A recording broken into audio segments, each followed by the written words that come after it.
Hello, sorryครับ, Hans naครับ. So ngayon pupunta na ako sa work ko, and sa mga hindi pa nakakaalam kung ano bang work ko dito sa Thailand, I'm working as a head mixologist and a bar manager na rin sa Pin 31 Bar sa Sukhumvit. So sa mga hindi pa nakakaalam kung ano bang ginagawa ng mga mixologists is usually sila yung mga nagre-create ng mga signature menus na hindi mo basta-basta makikita sa ibang bars. Sila yung mga higher level ng mga bartenders na hindi lang puro classic cocktail sa mga ginagawa. So usually may infuse, may fat wash, may reduction, and usually sa mga cocktail bars mo lang talaga siya makikita, gaya ng Pin 31 Bar.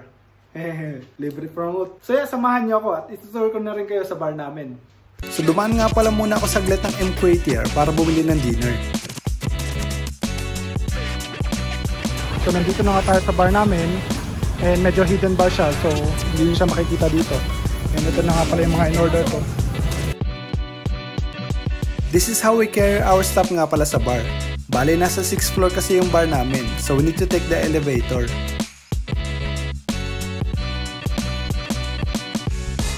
And now, ina-arrange ko yung mga order para madali na lang siyang i-check mamaya. Kasama ko nga pala ang colleague ko dito na si Johnson. So ito nga pala yung mga gagamitin namin sa event tonight, guys. Hindi ko alam kung pwedeng iso yung mga alcohol, pero yeah.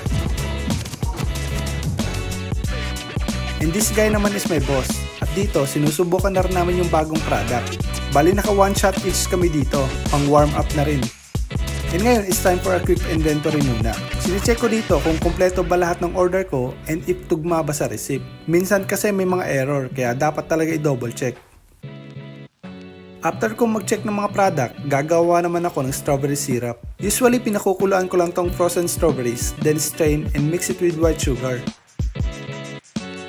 By the way, may papizza nga para si boss namin. Alam niya kasi na mapapalaban at gugutumin talaga kami. At baka wala na rin kasing time kumain mamaya. At habang kumakain ako ng pizza, iniisip ko na agad kung ano yung mga susunod kong gagawin. Sa ganitong work kasi, dapat mabilis ka. Kaya dapat alam mo kung ano yung uunahin. Nung na-figure out ko na, kaya it's time for me to enjoy my pizza. Hehe. Bale, ito nga pala yung tom yum soup na ginawa ko the day before. And yes, tama ang narinig mo. Real tom yum ingredients ang nilagay ko rito. Kaya kung mapapansin mo, may white galangal, lemongrass, may chili, dahon ng lime, lime juice at iba pa. Sa mga oras na to, nagtitimpla na ako ng tom yum cocktail namin. I'm doing a pre-batch tom yum cocktail for 30 servings.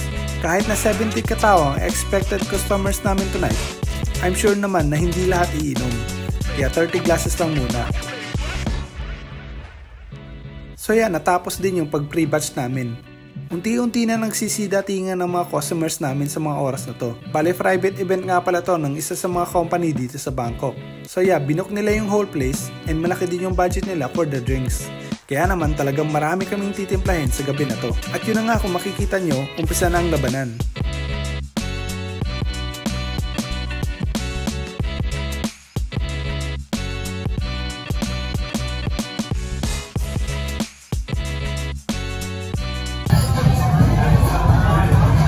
Ngayon, may time ako saglit, kaya ipapakita ko muna sa inyo yung vibe ng bar namin.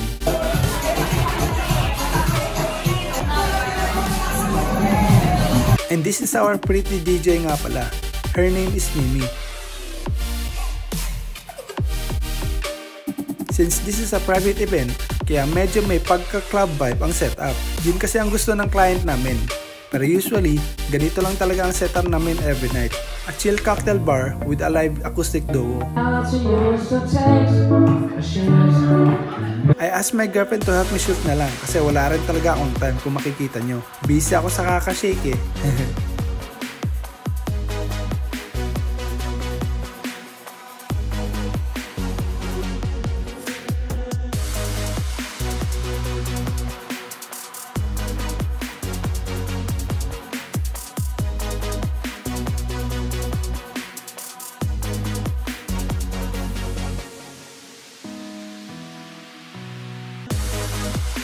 Bali, may 180-degree projector nga pala tong bar namin. Kaya insta-worthy din.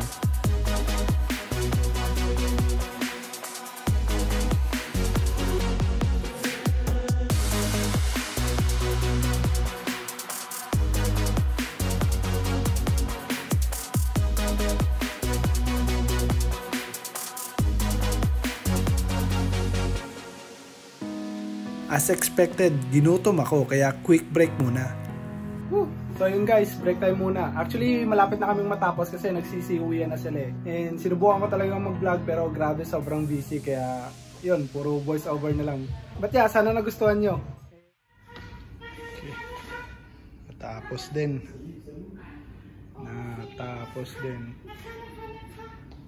Today good? Today good? No! Today good? Not you.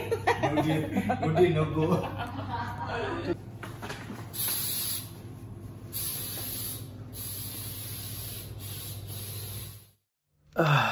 Finally, nakarating na ng bahay. Mag-alas 3 na ng madaling araw dito. And magpapahinga lang ako ng konti and then mag-shower na ako. Sabado pa naman bukas.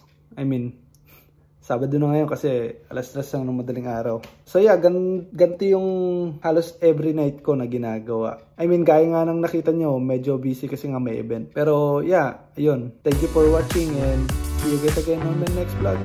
Bye-bye. Good night na rin. Good morning pala.